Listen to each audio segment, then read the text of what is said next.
was just getting beat on from life. And one thing my mom said, she said, this is just preparation.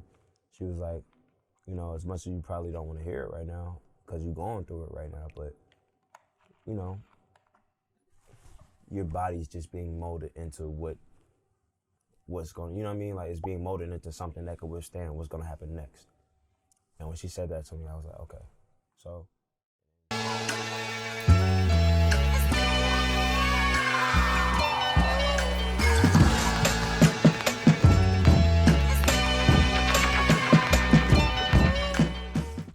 So I'm not making you no latte. You just want just straight black? Who, me? Yeah, I'm talking to you. nah, bro. Can I get some oat milk?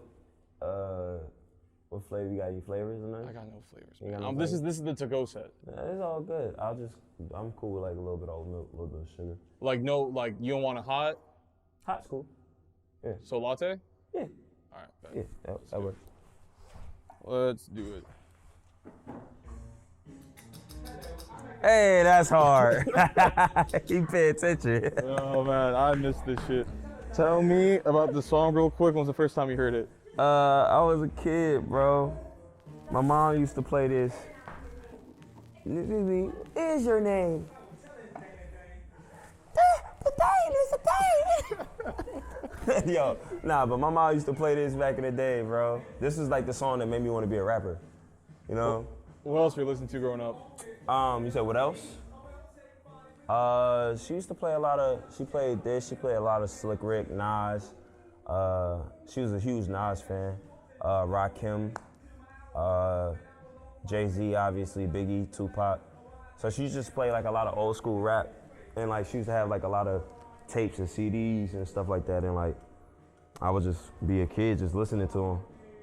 And yeah, I got into rap because of that, for real. Both your parents were artists, right? Yeah, they were aspiring artists. I think my father was probably signed like independently or something like that. It's crazy because whenever I sit down with artists, a lot of the times I find out that their parents in some way were trying to do music. And it's like, were your parents forced to hang it up after you came along, or? My father, not necessarily, but my mother was. I think by the time I was around, like born or whatever, I think she was already like, I gotta, you know, I gotta buckle down and do this adult thing.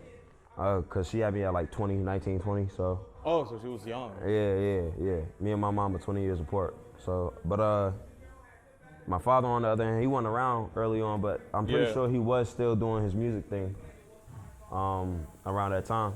He was the one that got me in the studio my first time. Once we when we reconnected, he was the reason why I was able to even be in the studio in the first place. One thing that's interesting for me is that there's a lot of stories of like, you know, artist parents being artists themselves and like them having to hang it up for whatever reason, right? Mm-hmm. But it's also like for you right now, you being successful, it's like your mom never hung it up because she got successful through you now. Oh, yo, bro, do me a favor, switch around. when things started to like, so my mom's been very supportive and very integral in like my whole thing, right? When I can curse? Can I curse? Yeah. Oh yeah, when shit started to like go well, my mom's was more hyped than I was. You know, like she was going crazy. She was like calling all her friends like, yo, I'm fucking like, my son is just, like, yo, I told y'all this nigga was nice. Like she was going hard. So it was like, it was dope to see that and see her like just like living through me, you know what I'm saying? Was there anything that you picked up, like pitfall-wise or gaps-wise, from your parents' artistry that like kind of influenced the way that you approach it now? Like negatives or positives? Both. I don't know. Like my father, so like in terms of like just their styles, my mom was very poetic and like just really, really smooth with her rap style. And my father was a little bit on the street, because my father was a street dude, so my father was a little bit more street gangster rap. Yeah. Like stick up kid type rap. But I learned to like try to maintain like an aggression in my raps because of that, and maintain like just, you know, like a unique swagger to my style through that. But when it comes to like the negatives, I don't know. It's just one thing that just reminded me was to like just really stay focused, maintain good relationships, wait to have kids. That's for sure. Bro, yeah, sometimes life just happens, you can't do shit. For sure. I was curious, bro. Oh shit. Around their time, what production choices were they choosing? What was hot in the 90s, that's what they were using, like just a lot of 90s style rhymes, a lot of 90s style production. A lot of boom bap, a lot of sample based stuff. One thing that I love about you, bro, is that when I first got put on, which we'll get into much later, you're very intentional with everything that you do. And like a song like this, it's a classic, but some people might hear it and be like, oh no, this is whack. Because for me, production's really a barometer of the times. Like, for sure. If you listen to like R&B of the 2000s, it's gonna sound super whack, but in the times, it made sense. Okay. One thing that I love about your production, which again, we'll get into later, is that it's within the times, but also it's unique enough to stand on its own. So like, I just wanted to ask, how do you, in terms of the sounds that you pick, how do you filter between trying to stay relevant to the now and like exploring yourself more? Well, I feel like when it comes to like especially when it comes to like, I guess my beat selection, I feel like is what you're really asking about too. I don't know. I mean, I try to keep like a fine line between like samples and and live instrumentation sounding like actual authentic instruments. Yeah. To the synthetic stuff like the 808s and stuff like that. But I feel like having a nice blend and not like, and if you do something that's current, you don't want to do exactly what's current, if that makes sense. So like, I rap over 808s a lot, but I'm not gonna do the same flow that everybody else uses. I'm gonna try to find a way to make it my own. Or I don't know how to really explain it, but I try to, I just make what feels good first off, but I try my best to just keep everything all encompassing. So if I rap over a super sample loopy, like a loop, I want to keep that same type of presence over something that has a total different sound. So I don't know. I mean, I do feel like my music could stand the test of time, and in 5 years it'll still sound like it can come out 5 years from now. You know what I'm saying? Yeah, yeah. So that's what's important to me, is just trying my best to stay current but still sound without sounding dated. It's hard, but I just do what I do for real, and that's what it is. Right. I can taste it though? Bro, it's yours. Well, I'm just peeping the Doom ring. Yeah. Rest in peace, Doom. Rest in peace, Doom. So you are... No, I'm just playing, bro. I'm just playing. You ain't lying, bro. It's fine. It's not I'm that joking. bad. It's not that bad? It's not that bad? It's not that bad. It's not that bad, so it's not that good. But... if it had a little bit of like a different, like a flavor to it, it has flavor, but like if it had like, you know. Like sugar? Oh yeah, because not sugar, but like, I don't know. Caramel, fresh vanilla or something. Yeah, I drink my shit like a coffee nerd. But for sure. You are Brooklyn. Yeah, Brownsville. Born and raised? Pretty much, yeah. I bounced around a lot, but half of my life is spent in New York, half of my life is in Atlanta. How's like living in Brooklyn growing up? Shit. I'm gonna be honest. It was a toss up. It was mostly me and my mom's, and if it wasn't me and my mom's, it would be me and my grandparents. Yeah. But I didn't have it the worst. Me and my mom, like, we weren't, like, I guess, poor, but we were, like, I guess, broke. But, like, she was able to maintain and do for me, you know, make sure, like, I never went a day without a meal because my mom make sure that, like, at the very least, I'm taken care of. If she not eating, I'm gonna eat. But it was difficult. I had a hard time making friends growing up until I started to really stand up for myself. Because when I was like young, Yeah. I used to get bullied. But I feel like and then I learned how to fight. that sounds good. Yeah. But I feel like, was that just the environment of Brooklyn? Like, Oh, for sure. Like kids are mean, bro. Yeah, bro. Kids are mean, especially in New York. Kids are mean. bro, I was like the only out-of kid in like my middle school in Texas. Mm-hmm. Yeah, bro. You see, man, some kids are devils, honestly. Dog, it's bad, bro. But like I was cool with the kids on my block. I feel like growing up in New York gave me a good sense of like individuality and like independence. Cause like growing up, we would take the city bus to school. Like I would have to walk by myself and stuff like that. Whereas like in Atlanta, it's like I guess it's a little bit more community. Like suburbia. Yeah, you know what I'm saying. So like everybody's I don't know how to explain it, but like it's a little different. You take the school bus to school. I feel like the teachers are a bit more interactive. In Atlanta? Yeah. Really? Yeah. It's weird. I don't know, but yeah, that's just my experience. My experience is just I used to. Is it weird coming back to Brooklyn? Because now, like, you're talking about a different Brooklyn. Now, like, I mean, it definitely still exists, but like, let's say where we're right now, Williamsburg, it's all like gentrified. It used to be super industrial. You know what I mean? Like, it still is a little bit though. Yeah. But like, it used to be a different place. Like, even my old neighborhood is like it's still pretty rough. Yeah. Right. And like when I go and visit, it's still like gotta be careful. Yeah. But it's different now. Like, I see different types of people in my neighborhood now that I've never seen before.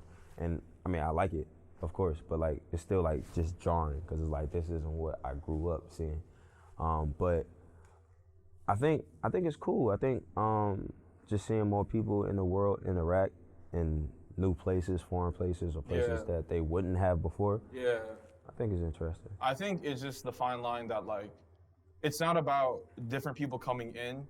It's about different people coming in and then pushing. Yeah, because you don't want to push anybody out. Like, if you come in, you got to respect who was here first. And that's how I feel about, like, if you're new here, don't act like, you know, we're the problem. You know what I'm saying? I don't know. Exactly. Like, no, exactly. But that's how I feel, too. Exactly. Yeah, for sure. So, but, nah, it's definitely different. Like, especially, like, just me moving to Atlanta and having my immediate family move down, too. So, my mom, my grandmother. Oh, so everyone moved down there? I still got a lot of family out there. Yeah, but like immediate family. Yeah, so the people that I would stay with. My mom moved down. She moved down before I did. And then my grandmother and grandfather, when my grandfather passed, my grandmother moved like a couple years later. Thank you. So, like, it's different coming up and then having to, like, crash at a B&B or a hotel or crash at a cousin's house who I don't want to crash at sometimes. Exactly. You know what I'm saying? Yeah. So, like, but, like, it's different, you know, it's different. But I still love this city. Still love the city for sure. Well, how old were you when you moved to Atlanta? Like 12, 13. So, like, I was high school area. So it's interesting because, like, as someone, like, for me, I moved around a lot as a kid. So, like, I born upstate New York, the boring part, and then Texas. What part of upstate? Like Fallsburg or something? Buffalo. Buffalo. Oh. Yeah. My best friend is from one of my best friends from Buffalo. Really? Yeah, I was born in Buffalo, and then I stayed in Rochester till I was 5. Hard. Moved down to Texas, and then when I was 11, 12, moved overseas. And my parents still overseas, and like I went to high school there, and like I keep going back and forth. But I say that to say, because technically, like for instance, the closest thing that I know to home is this place called Qatar. I don't know if you know it. Where's that at? Qatar, it's next to Dubai. They just you said Qatar. Yeah, I just pronounced. Yeah. How is it supposed to be pronounced? Qatar. Qatar. Qatar. Qatar. Qatar. Qatar. Am I saying it right? Yeah, honestly, yeah. You're getting it. Yeah, nah, and I appreciate you like being patient with me trying to learn that, cause like you know, we in the States pronounce some shit like we pronounce the names of countries and names of individuals differently than they're supposed to be pronounced. So that's hold on. I'm gonna get to that. No, but I say that to say, time-wise, I was overseas for like 6 years. So basically, like, if you're defining home by like time, home's technically for me, let's say Texas or America. Right. But for me, I don't know if you feel the same way. Home is a feeling.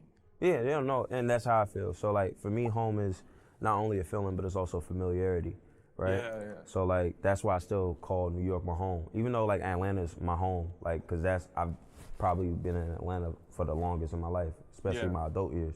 But I'm still very familiar with my neighborhood in New York, right? And I'm still very familiar with my neighborhood in Atlanta. But both of them make me feel different things, but they both make me feel warm. You know what I'm saying? Exactly. So like, I totally get where you're coming from, for sure.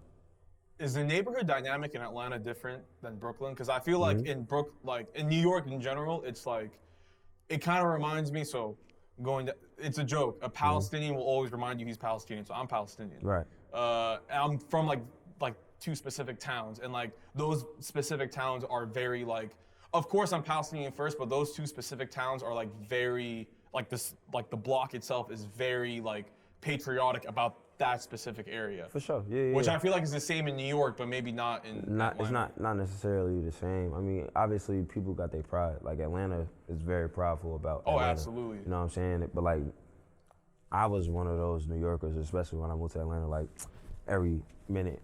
New York. I'm from New York. I'm Brooklyn. Like, I don't want to be here. I want to go back. Like, so like, I think the pride is different, especially like just culturally, it's different too, because like, I grew up around Guyanan people, Jamaicans, Puerto Rican people, all on the same street.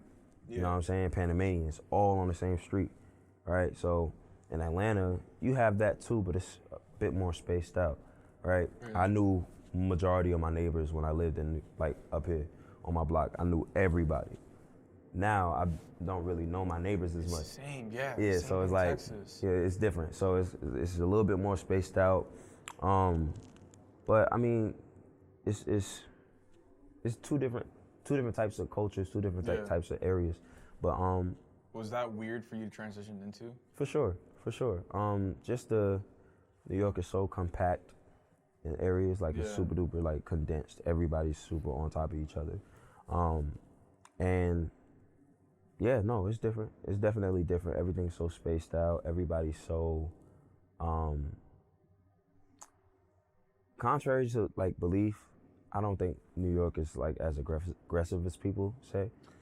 That's just like, I think people are just a bit more stern, but like I feel like people in Atlanta, they're not softer, but I don't know, it's just a different culture. I don't know how to explain it. The hospitality is different. I picked up a lot of the hospitality. Like I never used to say yes ma'am or whatever. Now I say yes ma'am. Because it's just like a fast-paced nature. Yeah, you know, so like it's like, I don't know. But getting that independence from living in New York, how did that change in Atlanta? Or how did that equip you better? Well, all right, so it's different because I would take the bus everywhere. I would take the train. The public transit is not the same in Atlanta, right? At all. So I would have to rely on either walking fucking mad long. Like, it's just straight walking. Yeah, cause like walking up here is different than walking out there. Yeah, you get run over there. Yeah, and it's like, it's not as many sidewalks some places, or whatever, especially where I was living. But like, it's different, bro. It's different. Like, I would have to ask a friend for rides, and then I would have to like ride with my friend, and we would have to like, I don't know, it's just different. It's different. So you went to high school in Atlanta. Yeah. How was that? Oh, awesome. I loved everything about like, when I was in high school, I loved it. Great. No, it was just a great time. I met a lot of very important people in my life. So. Is that where the music bug bit you? Yeah, pretty much. I mean, when I was a kid, I wanted to be a rapper, but like, I started rapping at like 14. So like when I was a sophomore in high school, and like that's when I was like, okay, I want to be a rapper when I grow up. And that's when I started rapping. Shortly after I graduated, we invested in our own equipment. I picked up a job, started every paycheck I was buying something new so I could record, and learned how to mix and master myself and stuff like that. So, yeah. Was there like a defining moment like in high school where it went from, okay, I like doing this as a hobby, or was it always like, no, this is exactly what I want to do? Nah, bro. Like out the gate, it was like Really? yeah, out the gate. Once I once I connected with my father, and he took me to my first studio for real. Once I got in front of that mic and learned the process of recording, I was like, I like this. I want to do this. So ever since then, I would just write rhyme books and stuff like that. Rap with my friends. We'll rap over beats and stuff, make songs together, and then we'll start to try to book studio time and stuff like that.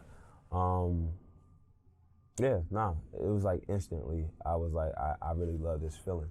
So I started. Felt like home almost. Yeah, no, I felt very comfortable there. So that's when it just started for me, like just pushing it through, right. Because I was a music head overseas, but like we were on the outside looking in. Like for us, it was never like, it wasn't even an option for us to kind of like take, if one of us wanted to pursue music, it just wasn't, like culturally, just wasn't an option. For sure. I was just wondering, like, is it I don't say it's the same here, but was there any like backlash or like did people look at you funny as being, oh, that's the kid that wants to rap in high school? Oh, all the time. Yeah. Cause like, so over time, it got to a point where I would like, people would ask me like, oh, like, what do you do? Or I would tell people I rap and they'll be like, oh. Yeah. You know, like, yeah, you know what I'm saying? Oh, okay, so like, that's cute. So yeah, so over time, and then they'll hear me rap and be like, oh, you rap. You know what I'm saying? Yeah. But like, a long time, like, me and the homies would be very, because I'm in the group too, and we will all be super reluctant to be like, yeah, bro, I rap. Because I guess the notion, like just the stigma around rappers or people who want to be rappers is like super negative. So like, I always got told, oh, you better have a plan B, and you like, stupid shit. Yeah, it makes you like, shit like that makes you second doubt, like, oh, can I even do this? Yeah, but I was very morbid about it. I was like, bro, That's the way you have to. I was like, I'd rather die. I was like, bro, I really care about this shit so much. Like, if I'm not gonna be the best ever, I would like to just be able to live off this shit. If I can't do either of that, ain't no point. That's how I felt, you know? Like, I dropped out of college for it. I didn't want to work no fucking corporate job. I didn't want to be no fucking GM at a restaurant. Like, I wanted to really just do music in one way, shape, or form, so. Yeah, because it's being on the other side, having to pick up a 9 to 5. Oh, I did it too. Yeah, Yeah. Bro, it's like cool for like maybe a week once you see, it's cool to see the constant income, but it's also like, it gets very unfulfilling like very fast. Because it's like, Super fast. like, okay, you join a corp, you're never gonna be CEO. No. You're never gonna own it. No. You're always gonna be a number. And it's just like, you're slaving away just to be a regular number. And that's how it's gonna be for the rest of your life. And that was kind of the moment for me where it's just like, dude, there needs to be more to life. And that's how I feel. I don't have a dream job. I got something that I really care about, and that's music, and I'm passionate about it. And I don't know, bro. It's really weird. Like being told to go practice a plan B, like, oh, and if you like you want to be a rapper, the chances are, you know, very, very slim if you plan on making it successfully. And, you know, obviously, as a human being, you gonna have those doubts, but I would have to dismiss it. I would have to dismiss it and just go harder. So, like, when I dropped out of school, I just went. Where are you studying? I don't even Oh, remember. just some. I was just to get a degree just to say I did it. You know what I'm saying? And, like, the way it was, like, my senior year, I fucked off a lot. So, like, my senior year at high school, I fucked off a lot. So, like, I had the credits, but not the right GPA, so I was working. Oh, shit. Yeah, so, like, I graduated. I was fine, but my GPA wasn't great. And, like, I'm smart as shit, but, like, I just really didn't give a fuck. Yeah. But when it came to, like, graduating, and then I was like, shit, I gotta work on a transfer to go to this college I really want to go to. Because I did want to go to college. I was like, all right, like, I want to experience that. Yeah. I didn't need to go to college to experience that, though, because I was at all the campuses. Like, so I was already outside. Yeah, I was outside, so I was like, it's whatever. But, like, bro, I just didn't care. You know, like when it came to like just the rap, and everybody's like, you got to do a plan B, and I'm like, bro, if I do a plan B, that means I already counted out plan A. So you need a sense of urgency. you know what I'm saying. So that's what it was. Like, and me and the homies we record every day. But like at a certain point, we have had hundreds of songs. Like in like 2015, we had like over 300 songs. Damn. Right. Yeah. Laptop got stolen. Yeah, we went to some party on like this place called Edgewood in Atlanta. Had the laptop in the car. Laptop got stolen, and I bawled my tears out because that's how much that shit meant to me. You know what I'm saying? Yeah. So, obviously as a human being you have doubts, but I wasn't trying to do anything else. So. Did you and your friends, because I know you're part of the group Abstract Media, did you guys form together from like more of a sense of community that like, were you guys all trying to do music solo? You saw how people were talking about it, and then you guys grouped together. Like, did it start as a sense of just like pushing each other up and then formed into a group, or was it by design a group from the beginning? It was a little bit of both. So like, all of us was like, I rap. Oh, you rap too? Yeah. You know, and like we were already friends. And then we would be like, you don't rap. And then we'd hear the rap and be like, okay, cool. Yeah, like, okay, so you do rap. You do rap. Yeah. And you're like, you nice too, cool. So, and it got to a point where it was like, me and Luke, that's another member of the group, we were like kind of staying together at the time. And like, we would just be in my room, like just coming up with ideas for like songs or a group name. And then eventually we came across like Abstract, so we started to go by that. So at first, Abstract was just, it wasn't just music, and even to this day, it's still not just music. It's it's sort of like a collective. But like, back then we was like, shit, if you doing anything positive, even if you trying to go to school and graduate and be like a teacher or some shit, if you trying to do that and you trying to fuck with us, that's what it is. Like, we was just all about like just prospering in the way that you saw fit for yourself and believing in yourself. So that's what we was on, like, for the most part. But when it came to the music part, we were all individual artists who were in a group at the same time. So while all of us were really working on group songs and group ideas, we were still working on solo ideas and stuff. So like, we all had solo aspirations after, right? So me doing this stuff was all a part of the plan too. Just happened sooner than we anticipated, but yeah. But I think the cool part is that like, with a group like that, it's not, like, okay, like with a Brockhampton, you know, like people might not be interested in, and I'm not saying that's the case, but I'm just saying, people might not be interested in the individual artist, they're interested in, the entire group. So it's just like, the solo artists, they don't have a time to shine because it's like, oh no, you're part of Brockhampton. Right. With you guys, I feel like it's different though. I feel like it's just a collective of dope solo artists that happen to be grouped together. And that's how it is. That's pretty much how it is. Well, that's how we began to treat it more so recently because speaking for myself, I had solo aspirations. Yeah. Like the next album that I'm working on right now has always been in my head since I was in high school, right? But when it came to the group, I was like, I want to make sure we as a group are doing well before I start to try to do some solo stuff. But due to COVID and stuff, I had no choice but to do solo stuff. But I feel like through your work, you also see the group. Like, like you guys do your own treatments. You guys film all your old videos. So it's not even that like, and we'll get into this a bit, but like even when I first came across your shit, I was like, the production on this is insane. Not even just a music standpoint, but on the video production standpoint. So I feel like the group's talents shine through all of you, through all the works, because by going into you, I'm like, okay, who shot this video? Who edited this? Yeah. Oh, okay, it's... Yeah. Well, as of late, it's been Jacob, he's been shooting it, but like collab on ideas, you know what I'm saying? Give him the treatment and then he breaks it down and cleans it up or whatever. And then vice versa, like he'll give me a treatment and I'll be like, do with that. Yeah. Do without that, you know what I mean? But yeah, no, like the group aspect is still very important to me. That's why in every single music video I have, they're in it. You know what I'm saying? So, yeah, I noticed that. Yeah, so, Yeah. And they're all from Atlanta too. Nah, so all of us are actually, there's only like one of us from Atlanta in the group. Really? Yeah, none of us are actually like born or raised in Atlanta. Like I said, one of the members, he's from Buffalo. Another one, Luke, he's from Detroit. Tay's from Louisiana.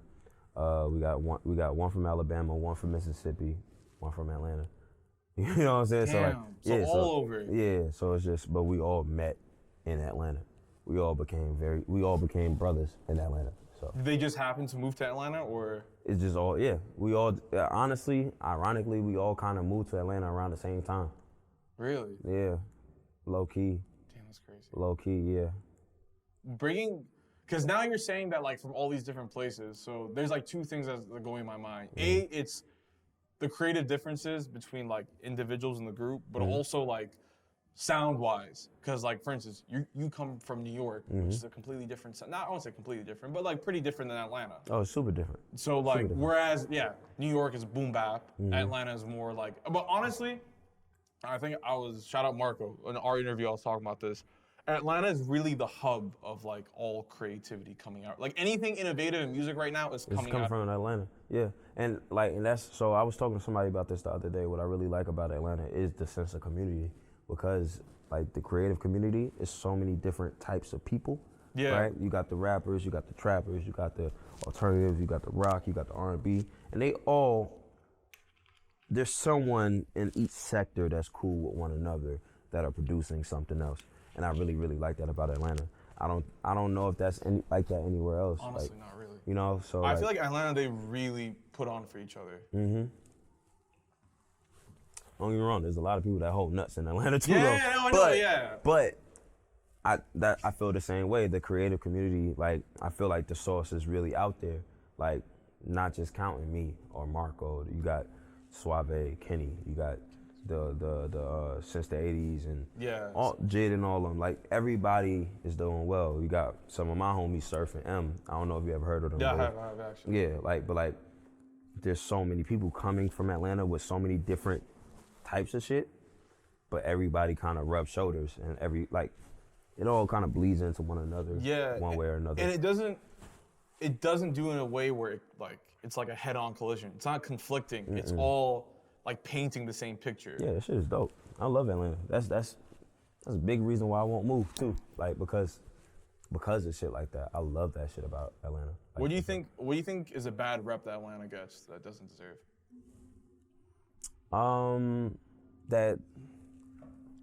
That they're I hear a lot of people say this, like that Atlanta. I hear a lot of people say that Atlanta's ruining hip hop.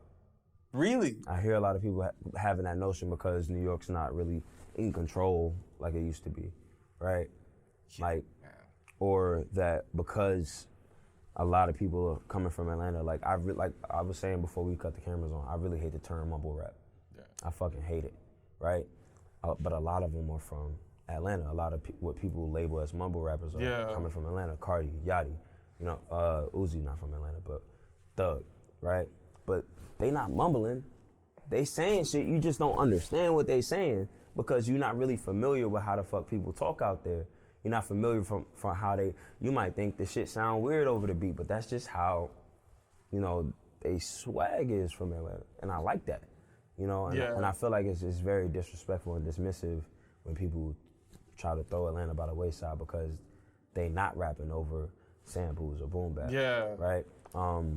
They don't, I feel like people don't even have, my whole thing is, like, if you're gonna critique, have context. You know what I'm saying? And that's how I feel too. Because then you just look dumb. Yeah. Yeah, no, because if it's not based in anything, it just sounds like you hating. And that's how I feel about a lot of shit. The mumble rap, right? Even that style, like a lot of people don't have context as to why it doesn't make sense to them, but that has like already proven to bleed into so many different styles. Yeah. So it's not like it exists by itself in a vacuum, bro. It literally, we were just talking about Yachty before. Mm-hmm. You can go from that to that, and there's still elements of it like in there. Yeah, no, for sure. Like I just feel like once people understand that there's subsectors to rap, we would be doing so much better as like a rap community, personally. Yeah, because it's also different feelings. Mm. Like a dusty drum break over a sample loop makes me feel it's not the same as like a gritty ass 808. Feel me, and that's how I feel too. That's exactly how I feel too, which is why I would approach two different beats the different ways, and which I also why I would include something like some gritty sample shit or some 808 shit on the same project, because I like both of those things, and I feel like both of those things are a part of my development. When was the moment for you guys as Abstract? So it became serious out the gate. For most of us, yeah. And then over time, it just became like, all right, we got to get really serious about this. So it became like, we started treating it like a job, like 3 days out the week. We, from 9 to 9, we doing this. 9 to 9? Like just giving an example. Yeah. But like, and then it became, all right, boom, shit, I work over here now. I moved over here, but I work over here. Okay. Every Wednesday, we come in here at this time, and we not leaving at this time. We not stopping until we get something done, right? And that's how it became. Like, if we not coming over here on Wednesday and we not recording, we coming up with video ideas. We coming up with merch ideas, or just something. So that's showing up every day. Showing up, making sure we're just utilizing that creative juice. Because we understood, like, someone might be in school, somebody might be at work, somebody might have a family thing. Life happens. So it was like, all right, just make sure no matter what, you get a new job, let them know your Wednesdays is blocked off. And that's how it was. When I got a new job, Wednesday I can't do it. When the homies got a new job, Wednesday I can't do it. We making sure we using that day for music, strictly. When was the first time as a group you guys saw some traction? So 2015, around high school, obviously everybody knew us as the rap people. Yeah. But I graduated high school in 2013, so 2 years later. Oh, okay, we're the same class. Yeah, okay, cool. So 2 years later, 2015, we dropped a song called Frappuccino, which was like a love song. And that song on SoundCloud, it got like 300,000 streams on SoundCloud. That's good. Yeah, and that opened us up to a lot of people, a lot of new producers, a lot of people locally in Atlanta started to tap in and was like, yo, y'all are dope. And then we dropped a project after that, and that's when people were like, yo, like come perform over here. So that's when we started to kind of mingle in the Atlanta scene, and that's when people started to really pay attention to us. And then from then on, we would have a couple songs do well here and there. And then want to say one of our music videos did pretty well. It was either Hollow Fruit or Brown Sugar. It was a love song. Like, our love songs were doing really good, like really good. Hey. So for a long time, so for a long time we would just make a lot of love songs. And then eventually, over time, like I said, we would rub shoulders with people, and people would be very interested in like just our ability. And eventually, that's when COVID happened. Yeah. So for like years, we were just figuring stuff out and working stuff out, making love songs and shit. And then COVID happened, and then we started dropping solo stuff, and then that started to do well too. So, yeah. How's it? I feel like recording with a group and recording solo are two completely different feelings. Yes and no. So like when we record as a group, we'll all be in the same room sometimes. It'll be either or. So sometimes we'll be like in front of the microphone. Yeah. Nah, let me jump in there and do this. Or like, oh, we should make the hook this. And then sometimes it's like, shit, I'm gonna go in there, do a verse and a hook. Yo, y'all come in, y'all, what y'all think? Y'all wanna do a verse on this? Okay, let's do it. You wanna do the hook on this? Yo, you do the hook, you do the verse, I'll open it, and that's how it was a lot of the times. So, yo, I'll jump on the bridge.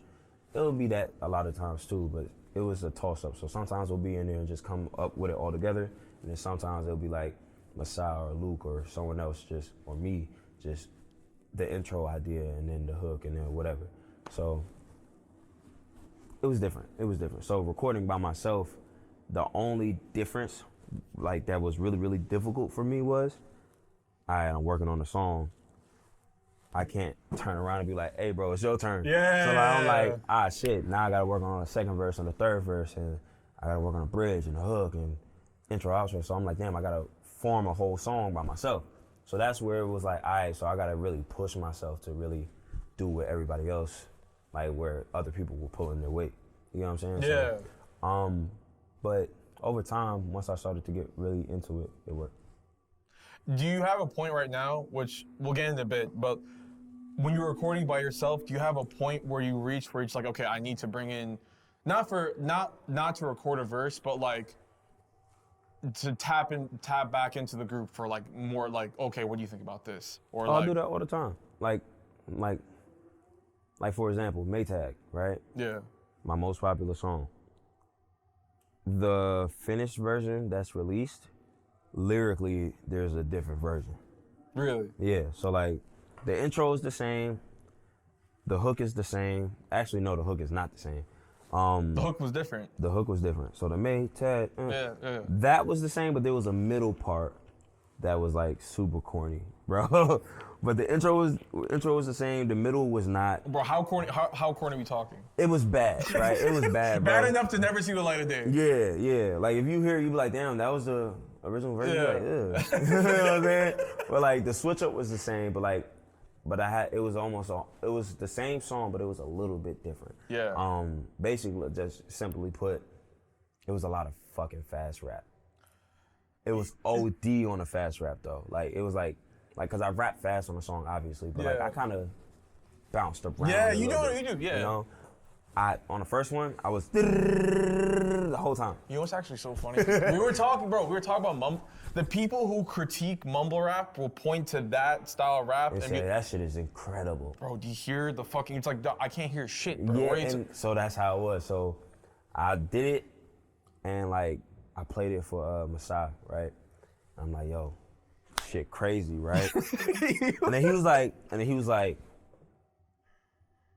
all right, yeah, that's hard. And then I just started, I kept rapping fast, and he was like,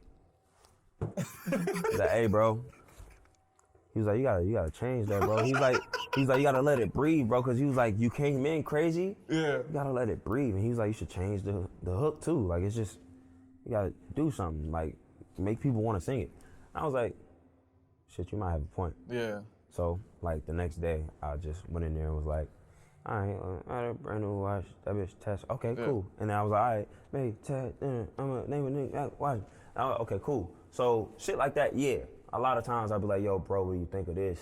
Or, which I think it is, I'll play it and then see how the reactions are. And it'll either drive me to be like, either two things. Y'all motherfuckers don't get it. Yeah. Or, y'all don't feel it, and there's a reason why, and maybe I need to come back to it and say, okay, why not? So there's two very types of criticism. There's a surface level criticism where it's like, does this sound good? Yeah, exactly. Or the type of criticism where it's like, oh, you're going too deep, but that's because they don't have context. It's like, oh, okay, you don't get it yet. Yeah, exactly. But it'll make sense. And that's how it is half the time. Half the time it's like, you don't get where I'm coming from.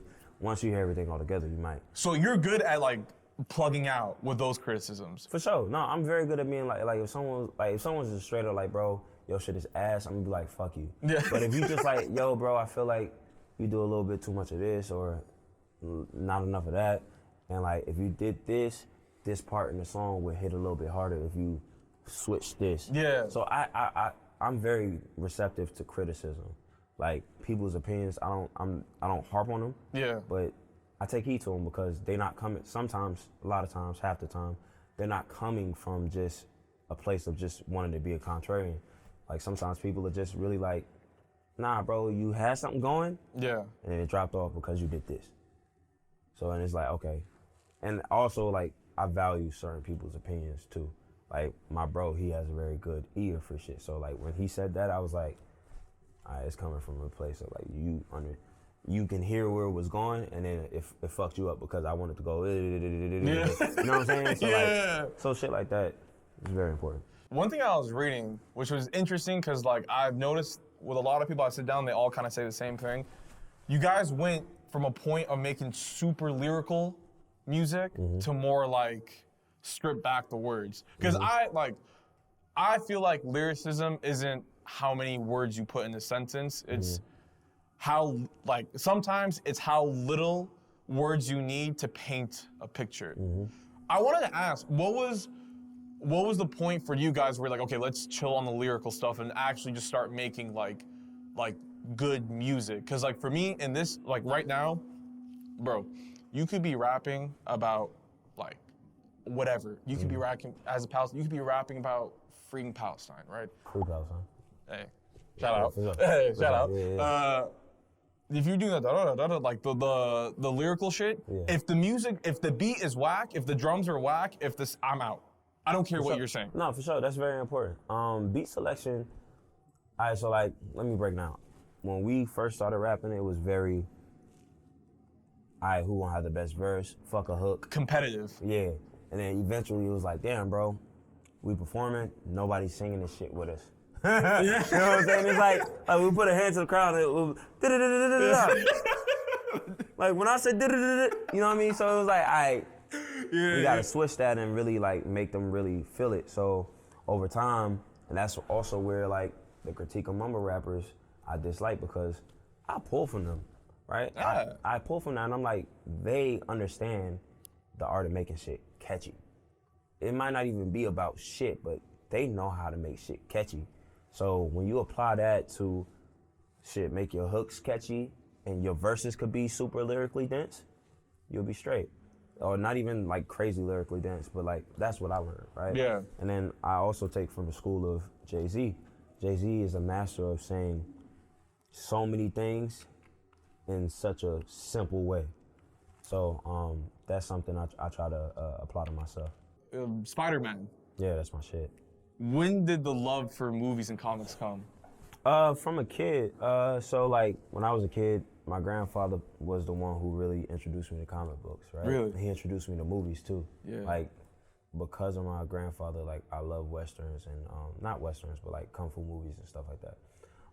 But because of my grandfather, I was introduced to comic books. He used to collect, but like I think someone broke into our basement back in New York when I was like a kid, stole the comic books. Damn. Yeah, but like he was the one that showed me like, this is comics. This is where you get comics from. This is Spider-Man. This is X-Men. This is da-da-da. And then, you know, TV shows like the animated series from the 90s, I got into, and then the movies. So, yeah, but my love for comics comes from my grandfather for sure. What's your favorite movie? Okay, so I might be a little weird to say. Not weird, but so I love The Iron Giant. Okay. I got a few favorite movies. Love The Iron Giant. I love Pulp Fiction. I love Boomerang from Eddie Murphy. The Best Man, and then See, Eddie Murphy for me, it just doesn't hit. I don't know why. his older movies are better.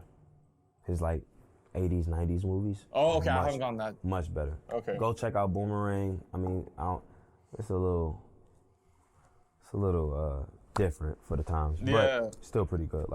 Like his older movies are better. Once he started doing like too much, it was like a little too much. Yeah. But I got a lot of movies. I like Tarantino a lot as a Yeah, my dad loves director. Tarantino. Yeah, it's probably a cliche to say now, but Yeah. I think he has a really dope shooting style.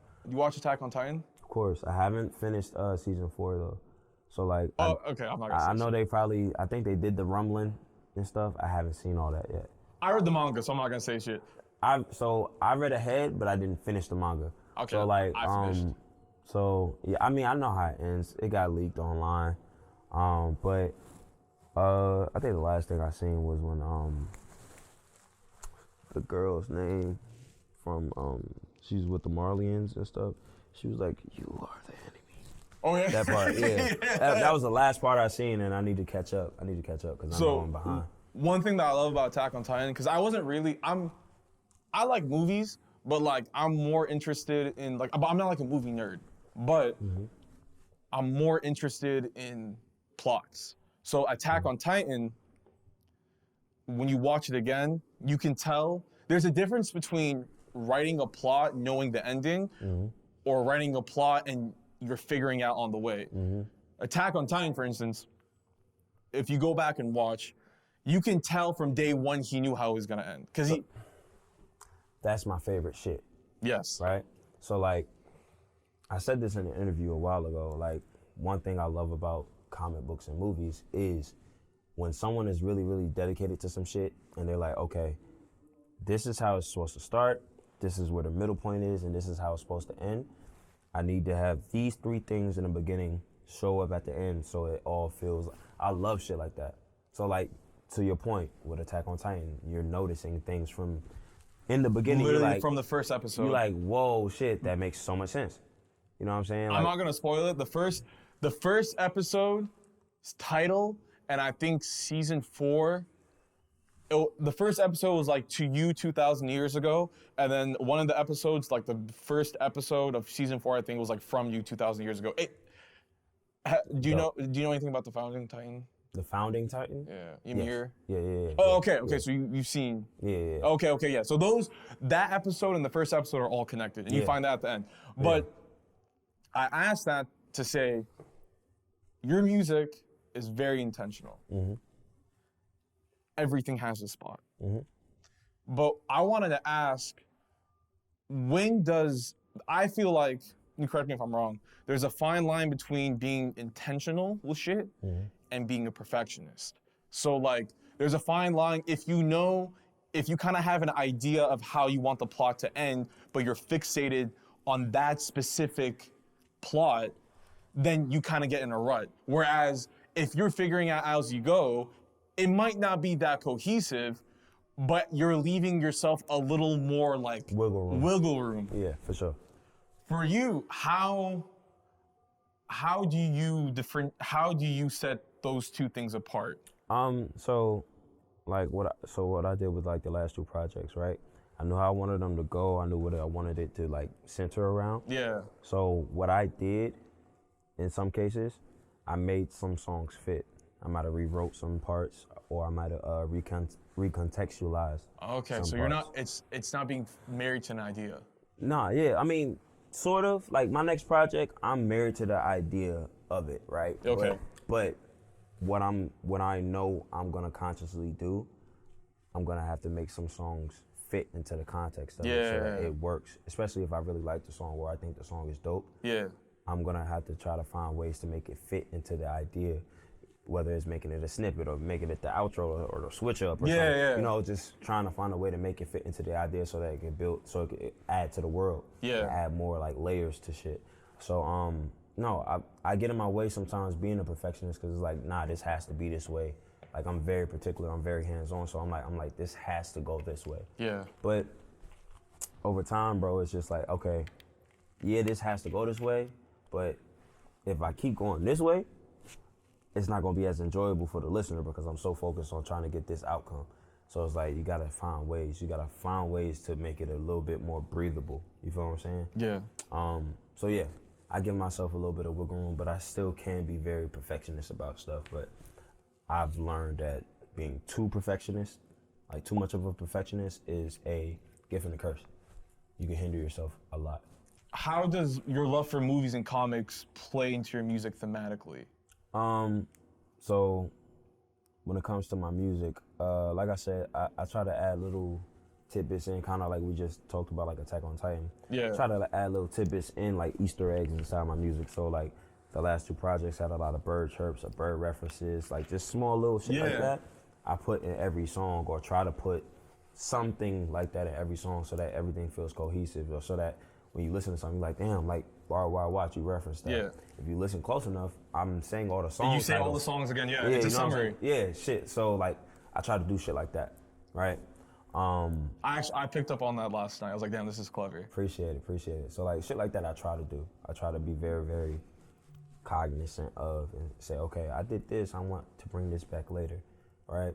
And you listen to both projects, there's songs that actually correlate to one another, but yeah, that's just. I was reading something really interesting, getting ready for this, and it's, I don't know if it's, I'm not a comic nerd, so I don't know if this is like a known fact in the comic world. Go for it. But they said, one guy was saying Peter Parker's greatest weakness is the fact that he hides Spider-Man. Is that he hides Spider-Man? That Spider-Man is his secret identity. Elaborate. That's his weakness? That's his weakness. The fact that he has to go out of his way and creates more problems instead of just because he's so fixated on like trying to keep Spider-Man a secret. Because I was just wondering, with all these like protagonists in comics, I've always wondered, why does the good guy always want to hide himself? Why is he hide behind a moniker? So here's the thing. So I'm glad you say that because it's two things. One, it makes for a good story. Okay, yeah. You feel me? Yeah. But two, so this part's, even the movie tried to touch on it a little bit, but they kind of glossed over it a little bit. But there's a point in the comics where his secret identity was forced to be revealed, right? So all his enemies knew about who he really was. And because of that, they knew who his wife was at the time. Yeah. They knew Aunt May and Mary Jane and shit. So because of that, Kingpin, he shot Aunt May. Yeah. Right? Shit like that is why secret identities are important, because you're a superhero, you're meddling in the bad guys' plans and stuff. You're ruining their plans. Spider-Man's a dickhead. You know, he's always making fun of who he's, fucking with. So it's like they develop a super deep hatred for him. So it's like, just let me find out your first name or something, or find out where you frequent. Yeah. And it's over with. So that's why secret identity is important, because you're not just protecting yourself, you're protecting everybody that's around you, attached to you. Okay, that's an interesting way to look at it. I bring that out because Ben Reilly is a play on two things. Mm-hmm. It's a play on Spider-Man, but you also have the story of when you were serving at the bar, and the girl was like, you have a very beautiful name. Yeah, for sure. And that's something that, again, I mentioned in the beginning, growing up in Texas with a name like Ahmed, you get, I don't know if you can relate to this, I got so used to these people don't know how to say my name, or these people, are making fun of it, which, by the way, I don't know which camera I'm at. Ahmed, the dead terrorist guy, fuck you. Bro, man. Bro, Jeff Durham? Bro, the torment that guy caused me in middle school, bro. Oh, Because it man. wasn't even fun. It was just like, oh, he's a terrorist. It wasn't even like nuance, but besides the point. I'm sorry. When I was younger, I used to laugh at that shit a lot. I haven't watched that shit back then, but now, as an adult, I'm like, damn, that shit is like OD. Not even. But I say that to say, so up until recently, I used to introduce myself as Ahmed, because I was like, oh no, people don't know how to pronounce this, whatever. But then I kind of got to a point where I was like, if I can't even start off with my name correctly, that's like my first premise to meet people. How can I take myself seriously? That's real shit. Which is why I made it a point now, wherever I am, I pronounce it Ahmed. I say it. Ahmed. Ahmed. Actually say that again? Ahmed. Perfect. Okay. So. Perfect. You actually got it perfect. Okay, cool. I say that to say, did you having the name Ben Reilly, did that have, and then now being it B Nairi, did that come from a place where, not ashamed of your name, but did that come from a place where you're like, okay, I just want to be behind a moniker? Yeah. So, my mom hates the fact that I go by Ben, right? Yeah. Because Nairi, bro, it is a beautiful name. It is a beautiful name, and I'm like I said, growing up here, it was the worst. I used to get called, pardon what I'm about to say, but I used to get called non-retard. Yeah. Right? And like, it used to be really, really bad, bro. Yeah. It used to be really, really bad. I can only imagine. Like, not just for the name calling, but just what was attached to it. Yeah. It used to be really bad. So for a long time, I grew up with just resentment towards the name. So like for a long time, especially when it came to rap, I was trying to find different names to call myself. And through my love of comics, I found Ben Reilly, who is my favorite version of Spider-Man. Yeah. Even though they're fucking his stories up right now. But really? Oh man, they don't. Marvel is doing him dirty, bro. They're doing him so dirty. But anyway, I'm gonna open that back because I know that in itself can go down for 20 minutes. Yeah, for sure. Yeah, bro. But yeah, no, I chose B Nari after that conversation with that woman because, like, on some real shit, it really spoke to me. It really was like I don't need to be ashamed of my name. I need to embrace it. Like, my close friends call me by my name. My mother calls me by my name. I should embrace it. Part of it was like I didn't want strangers to walk up to me and be like, "Yo, Nari," and it's just weird. Cause like when people, of course, you know what I mean? But yeah, you don't want the government out there like that. Yeah, you know what I'm saying? But at the same time, I learned to really just accept my name for what it is, because my mom told me growing up that it means strong child. So I need to embrace that. Yeah. So yeah, no. After a while, I was like, I don't care if people address me as Nari or Ben. Yeah, no. It was very important to embrace that name because that's me. You know what I'm saying? It's a different type of I'll self-love. never change it. When I like the lady told me, I would name my child that, and I would name my child that. I want that to be a generational name. So hell yeah, for sure, yeah. All right, so funny story. So I'm kind of an old head. Not like I was an old head about TikTok. Okay, got you. Hell yeah, me too. Yeah. I was like, man, I'm not trying to do all this. Whatever. I wasn't even trying to like go on it. And I was like, all right, let me just go on it. Mm-hmm. Scrolling. And then I hear, formerly emotion. Yeah, for sure. My idea, and I had this bad habit where it was like, whenever I discovered someone on TikTok before, I was just kind of like, this is a TikTok artist, right? When I saw that, I was like, oh no, this is not a TikTok artist. I need to go figure out what the fuck is going on. Mm-hmm. So I go into your page. I think, bro, you had like maybe under 5K. Mm-hmm. And while that was blowing up, I noticed something really interesting. I went on your page. My TikTok page? No, Instagram. Instagram, okay, gotcha. Instagram. So I went on your Instagram page, and I was like, okay, this song's fire. And then I went on your Instagram page. I was like, okay, it's from this album, Freelance. Mm-hmm. The album came out, what, 6 months, 8 months before that? The song blew up in January. This time, today, last year. That's actually that's a crazy coincidence. It is a crazy coincidence. But I dropped the project in June of 2021. So about 6-7 months. Yeah. Yeah, and actually, funny story. I think I DM'd you right away. Oh, for real? Yeah, I was like, bro, this shit's hard. Damn, bro, I appreciate it, bro. Literally right away, I was like, because again, when I looked at it, the production quality off Jump was insane. I was like, bro, there's no way that this is his first solo attempt. Mm. And I find out, oh shit, this is his first solo attempt. Mm. But it was under the cover of Abstract. For sure.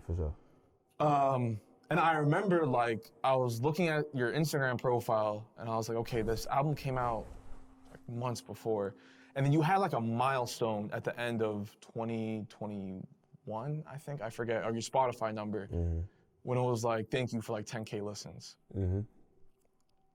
And I was like, bro, this is insane. The fact that it took 8 months post for it to really do its thing. Right. But then I dig deeper and I find out there was a reason why there was a wait.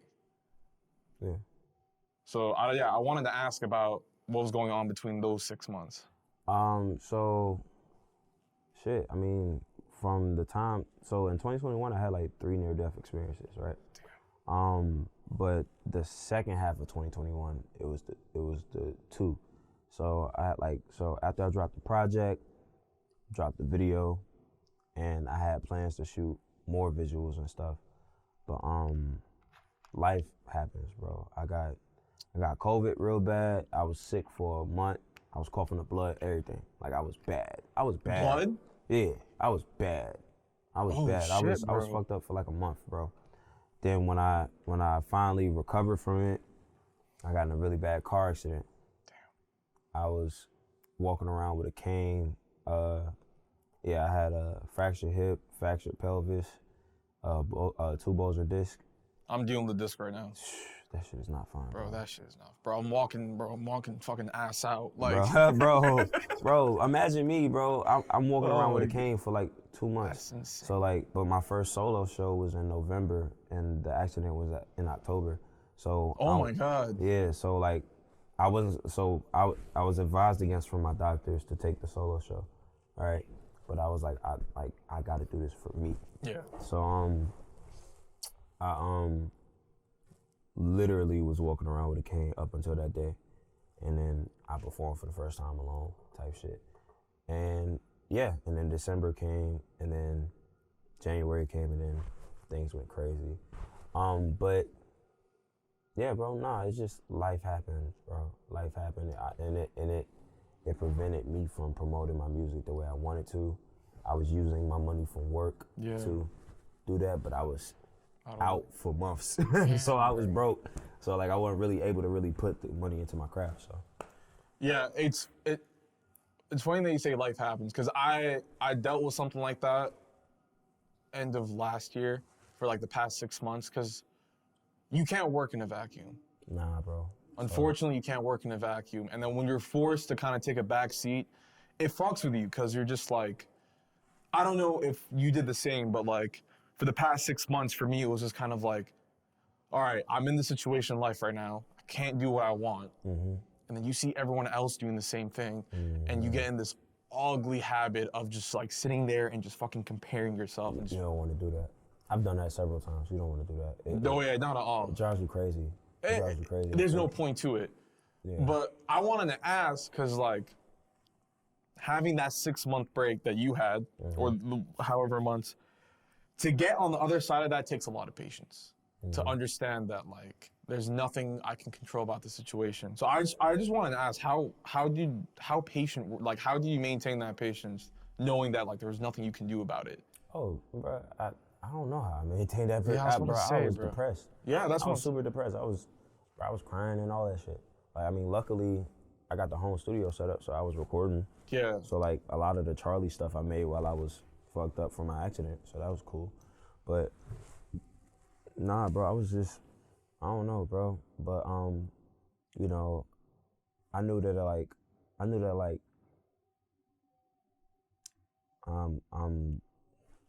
I'm a relatively good person. I love how you have to say relatively good person, bro. Yeah. Period. Thank you, bro. But like I put a lot of good energy out there, and at the time I was just getting beat on from life. And one thing my mom said, she said, this is just preparation. She was like, you know, as much as you probably don't want to hear it right now, because you're going through it right now, but you know, your body's just being molded into what's going, you know what I mean? Like it's being molded into something that could withstand what's gonna happen next. And when she said that to me, I was like, okay. So, and then once I was like, cool, I'm good. Yeah. Let's get back into the groove and try to promote this project some more. I just felt compelled to upload my shit to TikTok. Out the fucking door. Lit. How was that? How was seeing Maytag blow up like 6 months after the release? So like locally people were paying attention, but like when it became like, oh, it's charting on the viral chart, it's charting on the TikTok chart, it's doing this, that, and that, I was like, okay, oh shit. Yeah. Told my mom was going crazy. Me and my mom was crying together, cause like, oh man, it was crazy, bro. It was crazy. But it felt like, I don't know, I felt weird, cause I was like, yes, like, It's here. it's here. Like people are paying attention. Thank you. I've been wanting this, but at the same time, I was like, damn, bro. Do I deserve this or do I not? Like, it was weird. It was like shit, bro. I was like, fuck. But like, it felt really good. It felt really good. I was so excited to share that moment with my friends and the people I care about. So yeah, it was lit. I cried with everybody in my friend group, cause it was like everybody knows how bad I want that shit. So like, for that shit to be happening. And it was literally overnight. And it was overnight. The work wasn't overnight. The work wasn't overnight at all. No, but there was a lot of R&D that happened before that. For sure, but it actually touching people and getting ears. I had people I looked up to DMing me and saying, "Yo, you on my radar." You know what I'm saying? Like, it was insane. Like people I look up to telling me, "Oh yeah, I heard your name before. You nice." That's insane. Yeah, that's fucking crazy. That's insane. Like people associated with some of the greatest artists ever. You mind asking who? I don't want to say no names. I'll probably tell you off camera. Yeah. But like, none of the artists themselves hit me up. Yeah. Well, a couple, but like the people associated. Yeah, we don't got to say you know, but like just like damn, and like them telling me like, oh no, they heard about you too. I'm like, oh well shit, damn, that shit is crazy. So it's like, but yeah, nah, bro, that shit was just insane. Craziest thing was, not only did I DM you, I saw it all happen. Like, I was following you when you still worked at your job. And then, I remember, like, I think you posted, like, your going away cake at work or some shit like that. Yeah. So, yeah, that's, I literally saw the entire thing. But after Maytag, I was like, okay, no, I need to see what this album's about. Word. I listened to the album, and then I was just like, bro, there's no fucking way a first solo album is this good. Appreciate it, bro. Honestly. I recorded it in my bedroom at my mama's house. Really? Yeah, for sure. Speaking about intention, every time I go back to that album, it's like more and more Easter eggs. Because first it's just like, you're looking at the titles and then you're listening to the lyrics like, oh, okay, that has to be kind of be connected. Mm-hmm. And then you hear like the little textures, and then you hear like, oh, okay, he's talking about a girl. Oh, wait, no, but who's Yanni? Blah, blah, blah, going. So I wanted to ask, how did that album come together? So believe it or not, I recorded that. I recorded the most of it in 2 weeks. Really? Yeah. Basically, bro, I was going through, everybody was going through the same time. Yeah. Quarantine shit, being isolated from the world. And I came up with the concept because I would take 3 to 4 mile jogs every morning. And on my run, I would always see these red cardinal birds. And I would always feel like just relief whenever I would see them.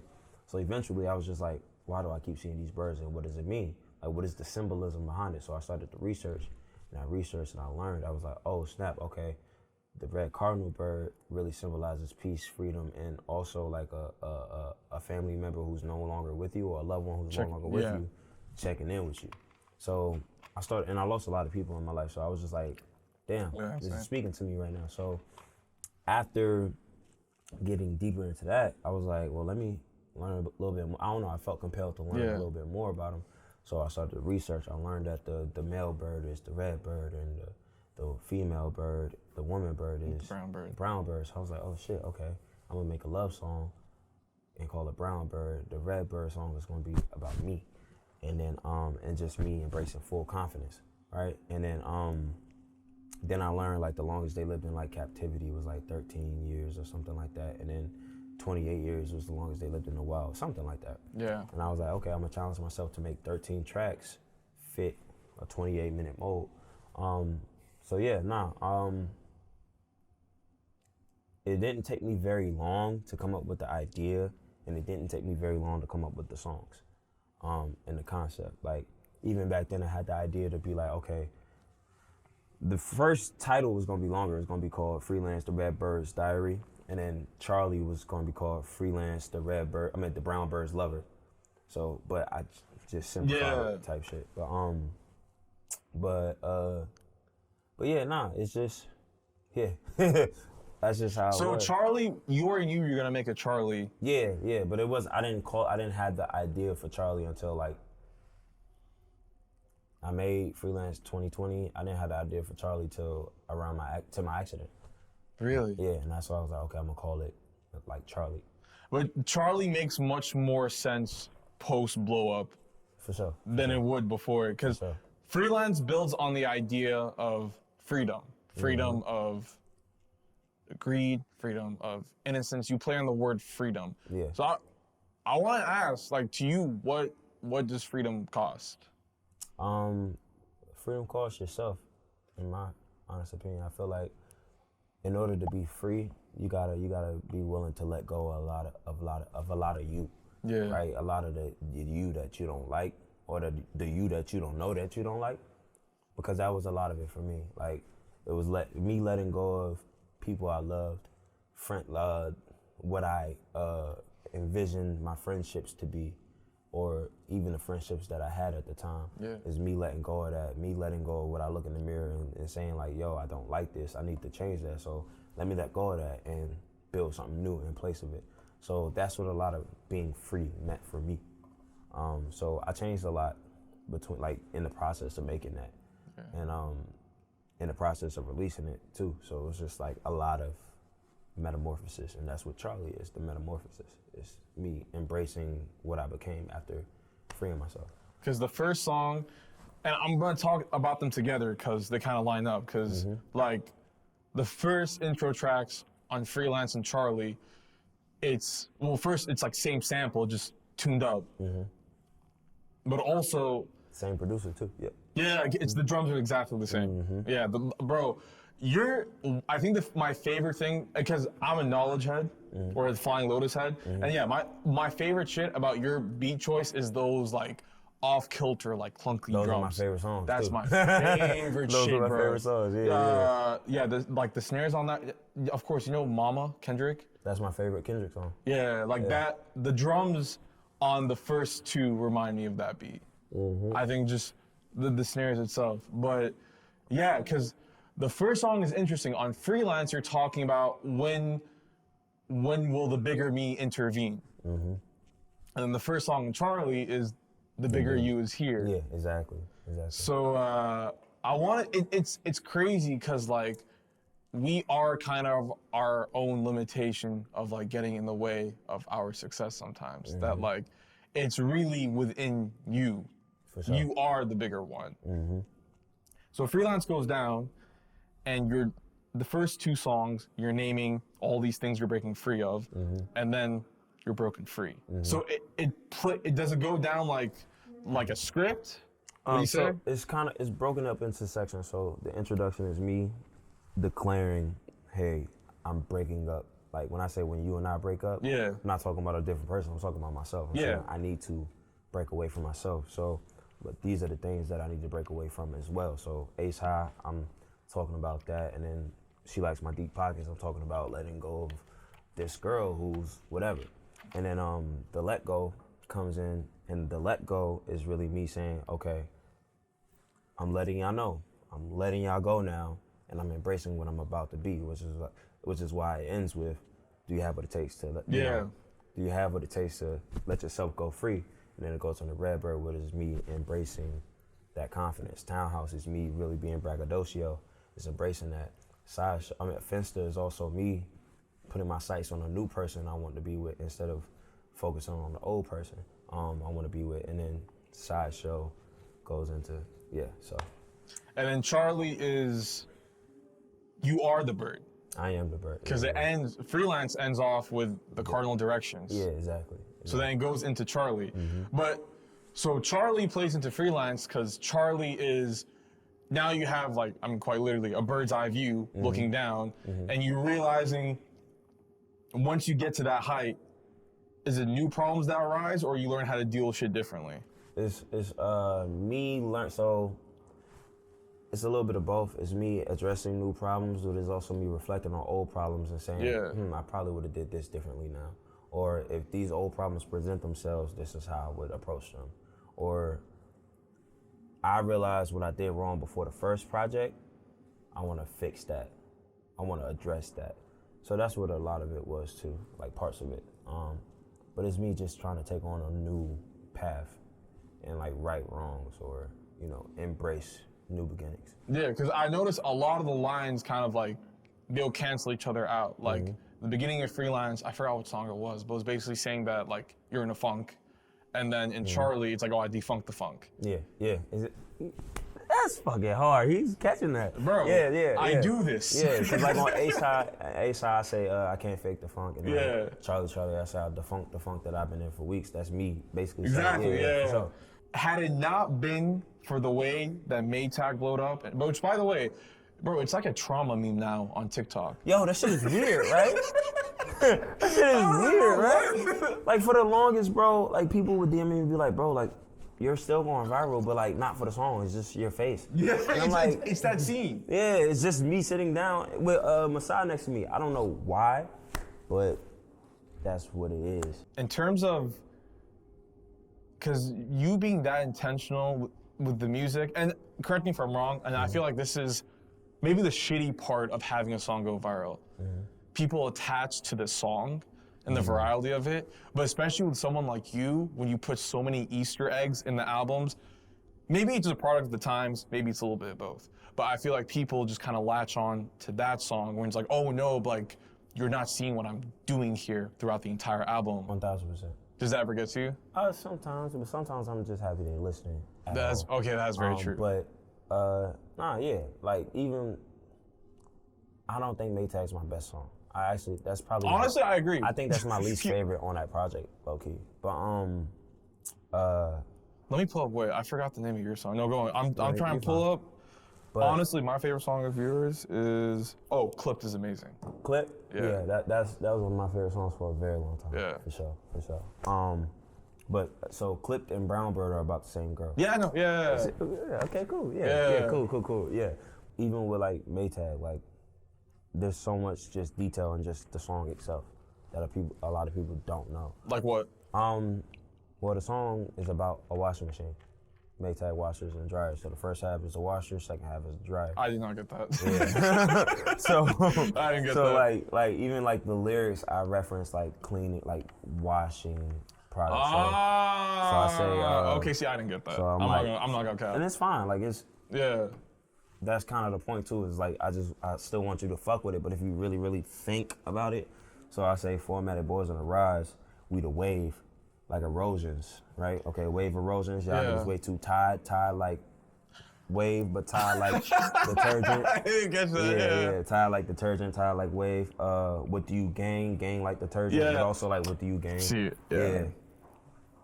And then like on the hook, I say name a nigga that can wash me. Better go get some money, air it out like laundry. Yeah. The song's about washing machines. And then if you listen closely at the switch up, you can hear, I put an old Maytag commercial in there where it's like, Maytag washers and dryers, the Maytag man. If you listen close enough, you can hear it. And that's also why I shot the video like at a car wash, and then in the video I'm hanging up clotheslines and stuff. Yeah. Your videos remind me of like PG Lang production. Yeah, I get that a lot. You get that a lot? Yeah. How do you look comparisons? Because honestly, I haven't seen the PG Lang, but I've seen like, oh, he sounds like Keem and Kendrick and one. So, I don't mind the comparisons. The only thing that bothers me about the comparisons is when you try to say I'm biting someone, because I do it myself. You know what I'm saying? Like you can get your comparison of, yo, you remind me of Keem, you remind me of Kendrick, cool, whatever. But don't say I'm trying to bite somebody, because I'm honestly just being myself. Like. It shows if you look into it. Yeah, if you really listen. And then, like, respect to Keem and Kendrick. Shout out to them. I love both of their music. Yeah. But, like, you'd be surprised how little I actually listen to both of them. And honestly, I fuck with Kendrick heavy, but, like, you would be surprised, especially in the context of how I've been solo. Yeah. You'd be surprised how little I actually listen to their music. So it's like, I'm just being myself. So that's the only thing that frustrates me. I don't mind the comparisons. You gotta draw a comparison. Like, I say this all the time when, like, all right, you ever had fried alligator before? You live in Texas, you might have. Oh, all right, well, look. I had fried pickles. All right, so check it out. So I always draw this comparison, right? So the first time you had fried calamari before? Yeah. Okay, so some people my first time having fried calamari or fried alligator was this. I said, it tastes like chicken. It tastes like fried chicken. Yeah. It really doesn't, but that's the nearest comparison that you could draw. That's the nearest reference point. Exactly, that's your reference point. So I apply that to music. When people hear me, they're like, this shit reminds me of them, but if you really dig into it, like if you really eat the fried alligator some more, you consume it some more, you'll realize, oh, nah, not really. Yeah. You know what I'm saying? Like if you listen to my music a little bit more, you'll see the differences between me, King, Kendrick. Like, I mean, bro, like and it's not a bad comparison to have. No, it's a great comparison if anything. But like even if you just like from the first track, it's different. It's different, you know. Even like, production-wise, which is something I want. Like production-wise, lyricism is different. There's similarities, sure. The vocal tones are similar, yeah, sure, but it's different for the most part. What beat tapes were you listening to? Because you mentioned that I read this somewhere that you were listening to a lot of beat tapes, and your beat selection is literally on par to like the shit that I listen to right now. So I was listening to like a lot of like SoundCloud beat tapes. So like some of the beats from Freelance were pulled from those beat tapes. Really? So like I like both of the intros. I hit up the producer like, yo, I really fuck with your tapes, and I got some songs. Whoever's that producer, you nice as fuck. Yeah, Wolf. Yeah. I forget. Wolf Morphy? Nah, his name is Wolf Penrose. Okay, no, I'm talking about someone else. Shout out to Wolf though, if you know what I'm talking about. I don't know who he is, but shout out to him too. Yeah, but he's hard as fuck. I'm a tap in. Yeah, he produced a lot of tracks off the recent Mavi joint. Okay, that's hard. That's hard. Shout out Mavi too. Yeah. But nah, like I was listening to a lot of beat tapes at the time, and I would pull from it and be like, I really like this beat, and apply it to my own shit. And if I couldn't get it, I just listen to the shit on my own. Yeah. But yeah, a lot of the beat tapes I was listening to was like super underground stuff. Now, if you want to talk like Doom, a lot of his beat tapes I fucked with, Special Herbs and shit like that. Yeah. Knowledge too. Like No, a lot of people don't know.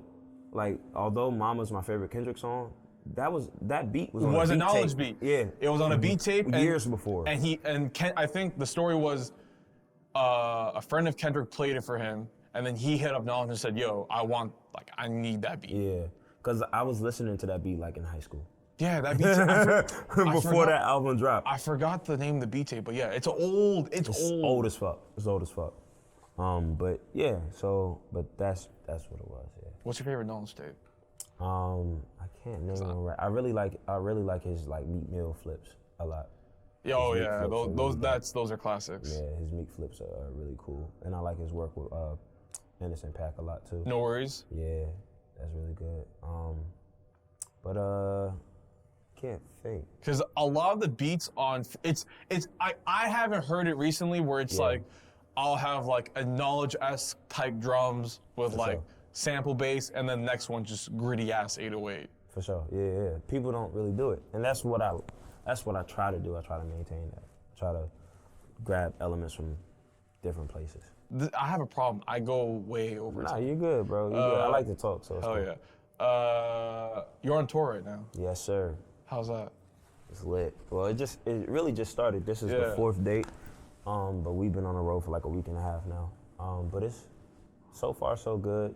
My only downside is just finding with a shower for the most part. Really? Well, yeah, we at the B&B right now, so we cool. Okay. So we cool, but that's really it. I mean, so far so good. Boston was crazy. Toronto was crazy. Buffalo was crazy. Boston might be my favorite so far. New York better show out tonight. Hell yeah. Please. Oh yeah, we're gonna be out there. Yeah, we're gonna be out there. Yeah, hell yeah. But, is it different seeing? Because now you're seeing all these numbers on a screen before, like, oh, okay, this is going viral, whatever. Mm-hmm. How does that compare to like actually seeing it in person? It's different, man. It's really fucking different, bro. Like at Boston, I almost cried. Damn. Real talk, cause like, shout out to Token. I'm opening up for Token on the road, but at this show, like, there's kids walking up and I'm their screensaver, and I'm just like, damn, what the fuck? And the kids is like 10, 11 years old. I'm like, shit, bro. Like, just, I don't know, like, little old me. Like, I ain't nobody special. I mean, I feel like I'm special, but like, I ain't no, like, that shit's crazy. That shit made me tear up. And I was like, damn, bro. I was like, take this picture, dog. Come on. I get them kids the biggest hug, bro. Like, for real. And like, even like, at the end of the night, it was this dude. His name was Caden. This dude, he walked up, he was like, yo, Ben, sign my back. So, okay, cool, whatever. He's like, I'm getting this tattooed tomorrow. I said, shut the fuck up. Yeah. I was like, what's your Instagram? I'll follow you and see if you really gonna do it. Sure enough, the next day. That's fucking crazy. That shit tripped me the fuck out, bro. Cause like. That's crazy. That's like permanent on his body. That's permanent. You know what I'm saying? Like, bro, I don't know, like, I'm super grateful and of course. I love that, but that shit is mind blowing to me. You know, like, I didn't realize how important some of the stuff that I'm saying is to other people. I know how much it is to me. I know how it makes me feel, but like, just seeing how it affects other people is crazy to me, so. Yeah, that's what I was saying earlier, that like, you always have a certain perception of yourself. Like, it's weird when like you go out and like you get recognized and just like, oh, like, I matter like that? Yeah, you know, like, that shit is crazy. And the kid was like, yo, bro, I fucking love you. And I'm like, shit, bro, like, fuck, bro, like, I appreciate it, bro. It took me a long time to even love my fucking self, bro. And like, you heard a song and you really, really care. That shit is crazy to me. Like a good crazy. Like, it's just like, damn, bro, like, I can't even fathom that. Off camera, you kept mentioning new music. So I want to ask, like, what's coming up next? If you could talk about it, that Nah, is. I can. I've been talking about it here and there. I'm working on a project entitled Save. That's gonna be my technical debut album. Hell yeah. Cause I feel like Freelance and Charlie were both like mixtapes in my personal opinion. Really? Yeah, that's how I feel. Yeah. But this next project, I'm calling it Save. It's gonna be like my superhero origin story. And I'm trying to, after tour, and I brought my equipment on tour, so I'm trying to do that Hell too. yeah. But I want to finish it before the year is over. But in the meantime, I'm gonna be dropping EPs. So when tour's over, expect like brand new songs. But yeah, Is Save? I'm assuming it's a flushed out plot. Yeah, it's a superhero origin story. It's gonna be about like my life story. What it's basically gonna be is gonna be about my life story. I'm gonna incorporate stories from friends and family. That's hard. And making it like a linear story, like a superhero comic book story. Yeah. So, yeah. I'm gonna take a lot of like real life shit and apply it to my music and talk about real stories in different ways. Going back to the discussion of freedom, if there's one thing you can tell someone that's watching this, that's watching you, a fan of you, about the benefits of freeing yourself or like the mental blocks that you think you might have, but you don't, and advice for them to get over that, what would it be? Being selfish is selfless. I like that. Yeah, like a lot of me freeing myself was me being selfish, and not like selfish like yeah, but like just really caring about self. And I feel like that's super important, because if you know your self-worth, you set the boundary, you know what people can and can't do when it comes to you, and you're very adamant about that. So that's where I've been with it. So that's my advice, just love yourself. Free yourself. Hey, free yourself. Yeah. I think that's a good way to end. Sure. My guy, really appreciate you coming through. I appreciate you, and the coffee. Hell yeah. Where can people find you at? You can find me at all social media at Save Ben Reilly, SAVEBEN REILLY. And all streaming platforms, Ben Reilly. Hell check out the Abstract Media YouTube as well as the Ben Reilly YouTube. And that's it. All right, my guy. Appreciate you coming through. Yes, Cheers sir. to, Cheers. mine's just empty, but hell yeah. Mine too. Hell yeah.